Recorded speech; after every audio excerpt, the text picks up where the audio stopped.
สบายดีพี่น้องมาดิมาพบกับสาวแดนเซอร์วงดนตรีวงลำเลืองเพชรพุ้นไส้พี่น้องมีแต่ผู้จบงามๆนะพี่น้องเด้อมีงานใส่กระถาอะไรนะพี่น้องเด้อรับกระดีเสียงกระมวลพี่น้อง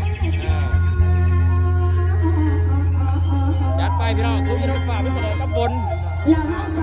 สู้ยันมาโกยพิธีกิจกับขี่สู้ได้กับชื่อในพวกนี้เนาะทีมงานเพชรพุ้นไส้มอบก็ต้องซื้อเลยพ่อแม่พี่น้องมาดิยัดไปพี่น้อง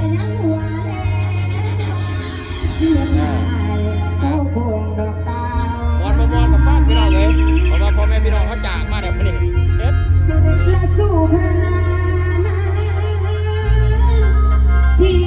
ยัดไปพี่น้องยัดไปรถแจกงบเพื่อนนะพี่น้องเลยหรือว่าทีมงานหมอลำเลืองเพชรพุ้นไส้เฮามาก็มองกับซื้อในพ่อแม่พี่น้องแล้วเนาะจวดพี่น้องละบาดว่าอายนั่นนะดื้อไปเซ่ลงหัวตกสนมคนดู